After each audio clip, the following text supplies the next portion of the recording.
বিজ্ঞ উলামায়ে কেরামের সামনে অনুবাদের আমি কোনো প্রয়োজন মনে করছি না। ভূমিকা তাওহীদ হলো ইবাদতের ক্ষেত্রে আল্লাহ তাআলাকে অন্যান্য মাবুদ থেকে একক গণ্য করা। আর তাওহীদ প্রতিষ্ঠা বলতে সার্বিক জীবনে ইখলাসের সাথে একমাত্র আল্লাহর ইবাদত প্রতিষ্ঠা করা এবং গায়রুল্লাহর দাসত্ব থেকে পরিপূর্ণভাবে বর্জন করা। উম্মতে মুহাম্মাদের উপর তাওহীদ প্রতিষ্ঠা করা অপরিহার্য কর্তব্য। কেননা তাওহীদ ইসলামের সর্বপ্রথম বিষয় এবং তাওহীদই ইসলামের সর্বশেষ বিষয়। প্রথম থেকে শেষ পর্যন্ত দুনিয়াতে যত নবী রাসূল আগমন করেছেন তাদের প্রত্যেকের উদ্দেশ্য ছিল তাওহীদ প্রতিষ্ঠা করা এবং সেদিকে মানুষকে আহ্বান করা। আল্লাহ তাআলা তার নবী মুহাম্মদ সাল্লাল্লাহু আলাইহি ওয়াসাল্লাম এই তাওহীদ বুঝাকে ফরজ করেছেন, দৃঢ়তার সাথে ঘোষণা দিয়েছেন এবং ঘনিষ্ঠ ভাষায় এর বর্ণনা করে দিয়েছেন। সাথে সাথে এই কথা জানিয়ে দিয়েছেন যে তাওহীদ ব্যতীত কোনো ইবাদত কবুল হবে না। তাছাড়া তাওহীদই দুনিয়া আখিরাতের সাফল্যের পথে অগ্রসর হওয়ার সর্বপ্রথম সোপান। এই তাওহীদ জমিনে প্রতিষ্ঠা থাকলে কল্যাণ হয়, আর না থাকলে বিশৃঙ্খলা, অনিষ্টতা, বিপর্যয় দেখা দেয়। এই জন্য প্রত্যেক মুসলিমের উপরে তাওহীদ প্রতিষ্ঠার উপায় জানা একান্ত কর্তব্য। তাওহীদের সংজ্ঞা যদি আমরা বলতে যাই, তাওহীদ আরবি ওয়াহদা তাওহীদ কিরামুল থেকে এটা নেওয়া হয়েছে, আল কাউলুল মুফিদ। আমি শুধু কিতাবের নামগুলো বলবো, পৃষ্ঠার নাম বলবো না, সময় সংক্ষিপ্ত।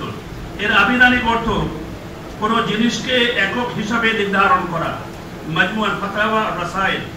তাওহীদের পারিভাষিক অর্থ আল্লাহ তাআলাকে তার রুবুবিয়্যাহ, উলুহিয়্যাহ ও আসমায়ে সিফাতে একক বলে জানা। তাওহীদের প্রকারভেদ আমরা সকলেই জানি, তাওহীদ তিন প্রকার: তাওহীদুর রুবুবিয়্যাহ, তাওহীদুল উলুহিয়্যাহ এবং তাওহীদুল আসমা ওয়াস সিফাত। তাওহীদুর রুবুবিয়্যাহর সংজ্ঞা আল্লাহ তাআলাকে তার সৃষ্টি, আধিপত্য ও নিয়ন্ত্রণে একক বলে জানা, অথবা মহান আল্লাহ তাআলাকে তার কর্মাবলীতে একক বলে জানা। তার কর্মাবলীর উদাহরণ সৃষ্টি করা, রুজি দেওয়া, জীবন দেওয়া, মরণ দেওয়া, বৃষ্টি বর্ষণ করা, গাছপালা উদ্গত করা ইত্যাদি ইত্যাদি। যেমন আল্লাহ তাআলা বলেন আলা লাহুল খালকু ওয়াল আমর। আল্লাহ তাআলা আরো বলেন ওয়ালিল্লাহি মুলকুস সামাওয়াতি ওয়াল আরদ। তাওহীদুল উলুহিয়্যাহ ওয়া তাওহীদুল ইবাদা। আল্লাহ তাআলাকে তার বান্দার বান্দাগিতে একক বলে জানা। উদাহরণ বান্দার বন্দেগী ইবাদত করা, যেমন সালাত আদায় করা, রোজা রাখা, হজ করা, ভরসা করা, নজর মানা, ভয় করা, আশা রাখা, ভালোবাসা ইত্যাদি। যেমন আল্লাহ তাআলা বলেন ওমা খালাকতুল জিন্না ওয়াল ইনসা ইল্লা লিয়াবুদুন। আল্লাহ তাআলা আরো বলেন ওয়া'বুদুল্লাহ ওয়া লা তুশরিকু বিহি শাইআ। তাওহীদুল আসমা ওয়াস সিফাত মহান আল্লাহ তাআলাকে তার সেই গুণে গুণান্বিত জানা যে সর্বাঙ্গ সুন্দর গুণে তিনি নিজে অথবা তার রাসূল তাকে গুণান্বিত করেছেন।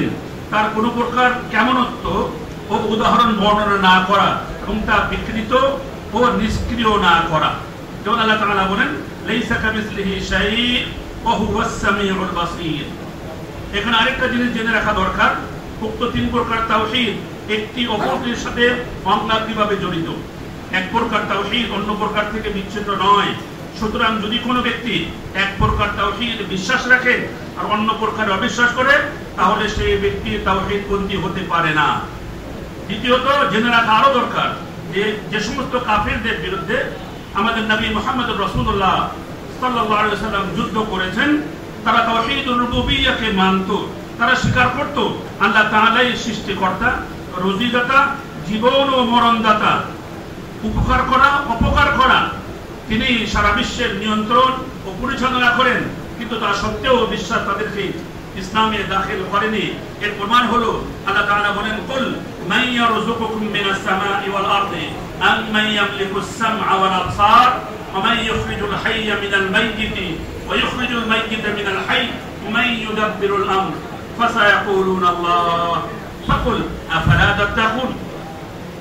তাওহীদ প্রতিষ্ঠার অর্থ সমাজে, তাওহীদ প্রতিষ্ঠার অর্থ দ্বীন, অর্থ তাওহীদ।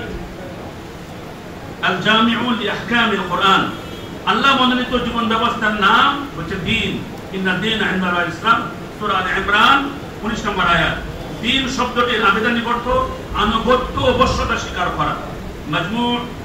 মুআজামুল মুকাইসিল অন্যান্য অনুগত ও ইবাদতের উপযুক্ত একমাত্র আল্লাহর উপর বিশ্বাসের নাম দিন, যা তিনি সকল নবী রাসূল এবং উম্মতের উপর ফরজ করেছেন।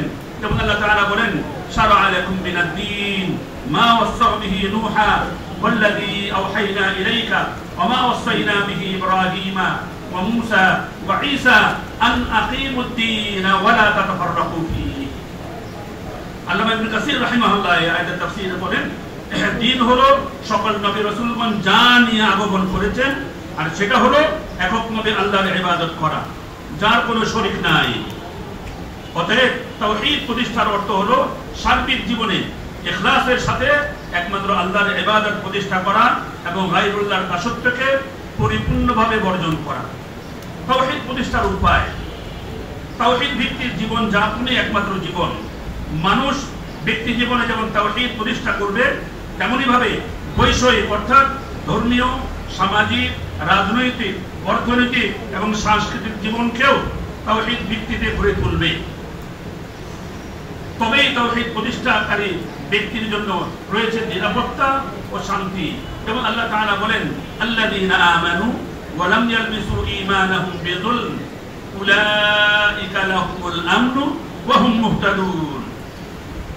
রাসূলুল্লাহ সাল্লাল্লাহু আলাইহি ওয়াসাল্লাম বলেন, ওবাদা সামিত থেকে বর্ণনা, যে ব্যক্তি সাক্ষ্য দান করলো যে আল্লাহ ছাড়া সত্য কোনো মাহবুদ নাই, তিনি একক, তার কোনো শরীক নেই, মুহাম্মদ সাল্লাল্লাহু আলাইহি ওয়াসাল্লাম তার বান্দা ও রাসূল, ঈসা আলাইহিস সালাতু ওয়াস সালাম তার বান্দা ও রাসূল, তিনি তার এমন এক কালিমা যা তিনি মারইয়াম আলাইহিস সালামের প্রতি প্রেরণ করেছেন, এবং তিনি তার পক্ষ থেকে প্রেরিত রূহ। জান্নাত সত্য, জাহান্নাম সত্য। সে ব্যক্তিকে আল্লাহ তাআলা জান্নাত দান করবেন, তার আমল যাই হোক না কেন। এটা তাওহীদ প্রতিষ্ঠার ফজিলত। সমাজ সংস্কারে ইমাম, খতিব, দাঈদের ভূমিকা। আমরা মুসলিম, আমাদের ধর্মের নাম ইসলাম, আর ইসলামই পৃথিবীতে সর্বশ্রেষ্ঠ ধর্ম। আমাদের দেশের মানুষ ধর্মপ্রাণ, সকলের ধর্মীয় অনুভূতি কম বেশি বিদ্যমান।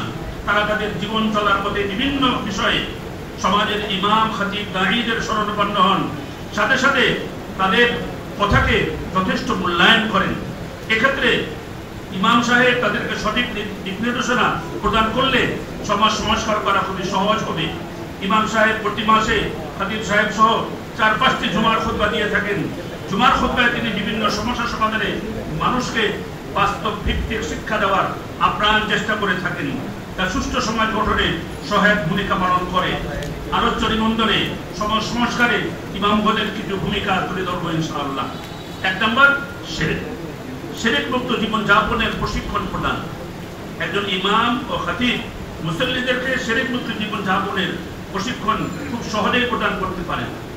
মুসল্লিবৃন্দ প্রতিনিয়ত সালাতে মসজিদে আসেন এবং তাদের সাথে সাক্ষাৎ হয়। তারা বিভিন্ন অজানা বিষয় ইমাম ও খতিবদের কাছ থেকে জেনে নেওয়ার চেষ্টা করেন। তখন তাদেরকে শিরকের ভয়াবহতা সম্পর্কে হুঁশিয়ার করা যায়। ইমাম সাহেব সালাতের পরে ও খতিব সাহেব জুমার খুতবায় এর ক্ষতিকর দিক তুলে ধরবেন। পবিত্র কোরআন সেই হাদিসের আলোকে মানুষকে এই বিষয়ে সতর্ক করবেন, কারণ শিরক হচ্ছে ভয়াবহ পাপ, যাকে আল্লাহ বড় জুলুম বলেছেন। ইন্না শিরকা লাযুলমুন আযীম, আল্লাহ তাআলা বলেছেন সূরা লোকমান এবং সূরা ফুরকান।